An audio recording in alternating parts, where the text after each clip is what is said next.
Next weighted average cost of કેપિટલનો sum March April 2018માં year સિસ્ટમની અંદર 14 માર્ક્સમાં પૂછાયેલો સમ છે. યર સિસ્ટમની અંદર ટીવાયમાં આવતું એમાંથી આ સમ મેં લીધેલો છે. બુક વેલ્યુ, માર્કેટ પ્રાઇસ તમને આપેલી છે. Cost of capital find out કરવા તમને ડિબેન્ચર, પ્રેફરન્સ શેર્સ અને ઇક્વિટી શેર્સની ડિટેલ્સ આપેલી છે. એના ઉપરથી as per book value and as per market value weighted average cost of capital find out તમારે કરવાની છે. 3 સ્ટેપની અંદર આપણે સમ કરીએ તમને ખ્યાલ છે. એમાં સૌથી પહેલું નંબર ઓફ સિક્યોરિટીઝ આપણે ફાઇન્ડ આઉટ કરીએ છીએ. Number of securities from book value.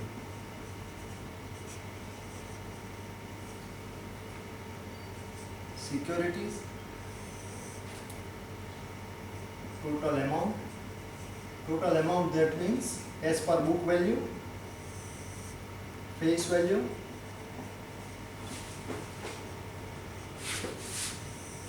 and number of security.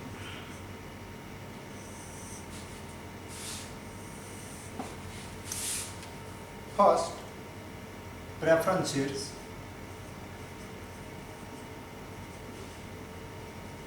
Preference shares total amount 5 lakh rupees છે. ફેસ વેલ્યુ એની તમને આપેલી છે 100 rupees. Second, debentures. Debentures book value 16 lakhs. Face value again 100 rupees. અને ત્રીજું, equity share. Equity share book value 20 lakhs અને face value 10 rupees. હવે number of securities તમે કઈ રીતે ફાઇન્ડ આઉટ કરો છો? Total amount as per book value divide by face value. એટલે પ્રેફરન્સ શેર્સમાં થશે 5 lakhs ડિવાઈડ બાય 100 એટલે 5000. 16 lakhs ડિવાઈડ બાય 100 એટલે 16000 તમારા ડિબેન્ચરમાં. અને ઇક્વિટી શેરમાં 20 લાખ ડિવાઈડ બાય 10 એટલે 2 lakhs. આ તમારી નંબર ઓફ સિક્યોરિટીઝ થઈ. નંબર ઓફ સિક્યોરિટીઝ મળી ગયા પછી હવે સેકન્ડ સ્ટેપમાં તમારે શું કરવાનું હોય છે?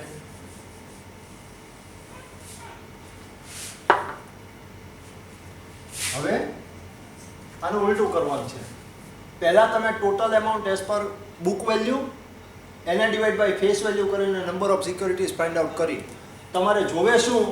અહીંયા બુક વેલ્યુ આપેલી છે તમને. બુક વેલ્યુ જોવે,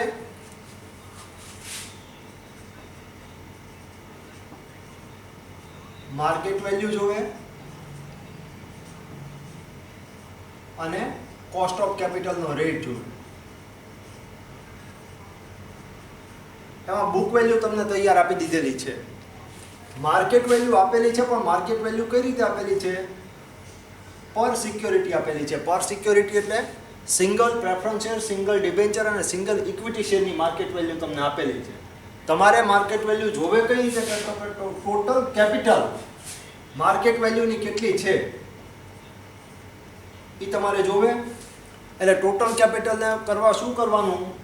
પર પ્રેફરન્સ શેર 10 રૂપીસ સપોઝ હોય, પર preference shares 10 rupees suppose market value આપી હોય તમને, તો આ 5000 નંબર ઓફ સિક્યોરિટીઝને એ માર્કેટ વેલ્યુથી મલ્ટીપ્લાય કરો એટલે ટોટલ કેપિટલ એમાઉન્ટ તમારી આવી જાય. એટલે હવે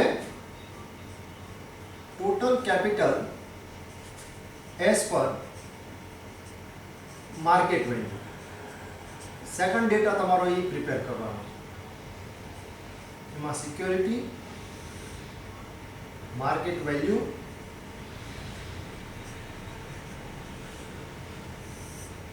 નંબર ઓફ સિક્યોરિટી અને ટોટલ એમાઉન્ટ.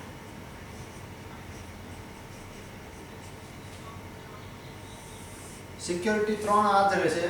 પહેલું પ્રેફરન્સ શેર.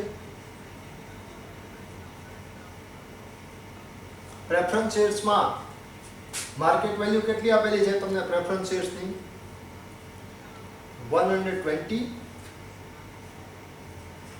અને નંબર ઓફ પ્રેફરન્સ શેર્સ કેટલા છે? 5000. બીજું ડિબેન્ચર. ડિબેન્ચરમાં માર્કેટ વેલ્યુ તમને આપેલી છે 110 રૂપીસ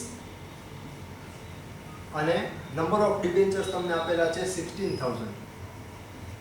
અને થર્ડ ઇક્વિટી છે. ઇક્વિટી છે ટોટલ નંબર 2 lakhs અને માર્કેટ વેલ્યુ એની તમને આપેલી છે 25. હવે અહીંયા આગળ શું કર્યું હતું, ટોટલ એમાઉન્ટમાંથી number of securities find out કરવા ફેસ વેલ્યુથી ડિવાઈડ કર્યું હતું. અહીંયા તમારે શું કરવાનું છે, માર્કેટ વેલ્યુ અને નંબર ઓફ સિક્યોરિટીઝ તમને આપેલી છે એના ઉપરથી તમારે total amount as per capital find out કરવાની છે. એટલે આ બેને મલ્ટીપ્લાય તમારે કરવા પડે. એટલે 120 into 5000 એટલે 6 lakhs. 16,000 into 110 એટલે 17,16,000. અને થર્ડ 25 into 2 lakhs એટલે 50 lakhs. આ તમારી માર્કેટ વેલ્યુ મળી ગઈ. બુક વેલ્યુ તમને તૈયાર આપી હતી. હવે થર્ડ શું તમારે ગોતવાનું છે, cost of capital rate. Cost of capital rate find out કરવા માટે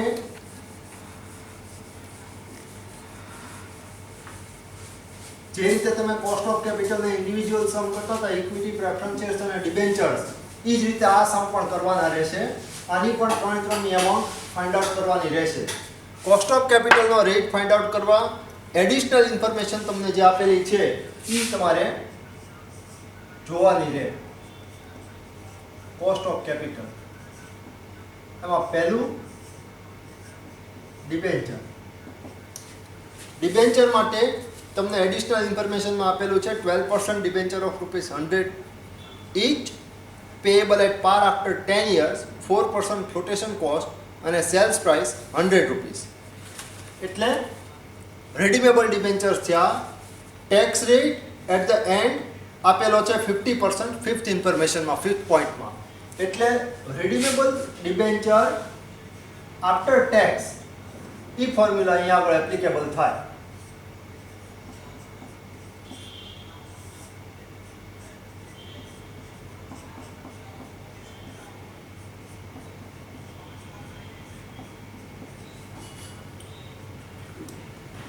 રેટ કેટલો આપેલો છે 12% અને number of years 10 years, face value ₹100 અને 4% ફ્લોટેશન કોસ્ટ છે. એટલે 100 ના 4% ફ્લોટેશન કોસ્ટ થાય એટલે ₹96 આવે receivable amount. 1/2 100 plus 96 into 100 into 1 minus 0.50.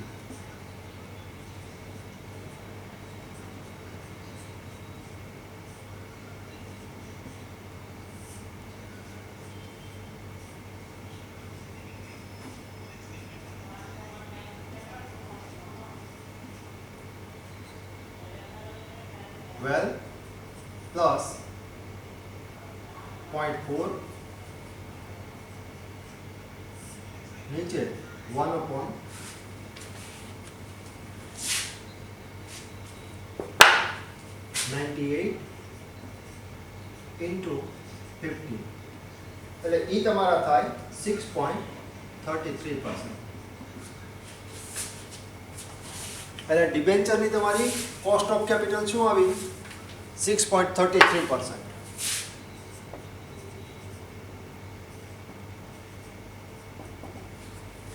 Now debenture after debenture preference shares.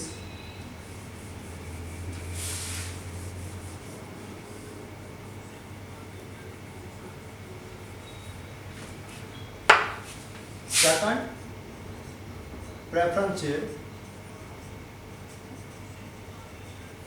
Preference શેર્સમાં એડિશનલ ઇન્ફોર્મેશન તમને આપેલી છે. Preference shares of 12%, each of ₹100, redeemable after 12 years, flotation cost 5% and sales price is ₹100.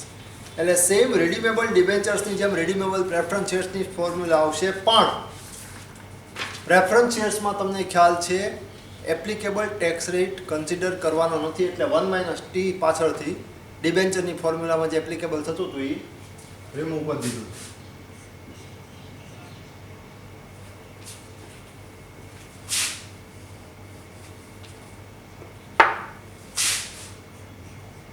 Kp is equal to R plus 1 upon N F minus P upon 1 upon 2 into F plus P. Rate કેટલો છે? 12%. Number of years 12 years. અને 100 minus 96 as it is રહેશે amount બંને, કારણ કે 4% rotation cost છે એટલે.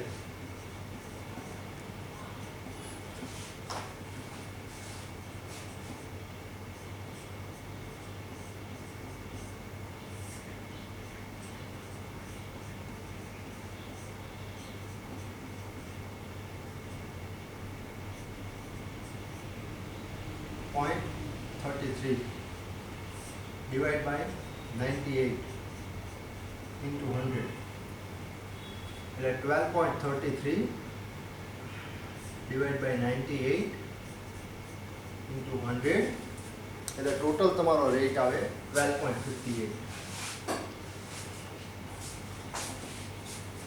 આ તમારું થયું પ્રેફરન્સ શેર્સનું.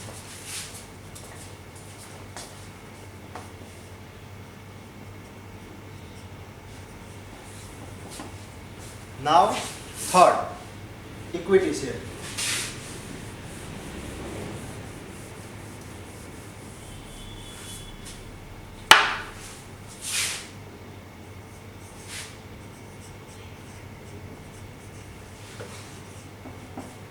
Equity share માં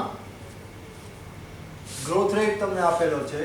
So K is equal to D upon P plus G into 100. Dividend amount 2 rupees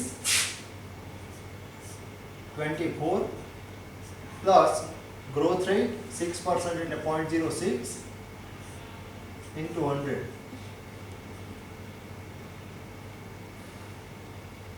0.08 plus 0.06 into 100 એટલે 14% તમારા ઇક્વિટી શેરનું થશે.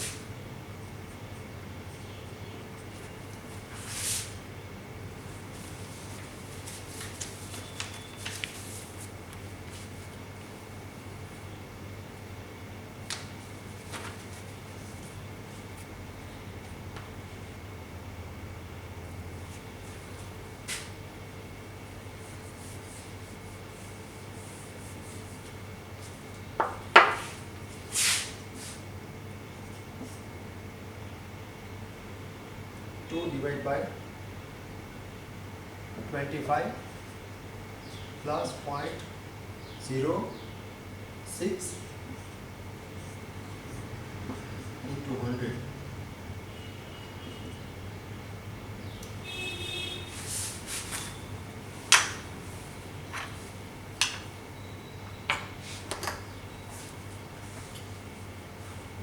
नदी गई गए बैठो हाँ लेता हो गया मारे जरूर तो એટલે 0.08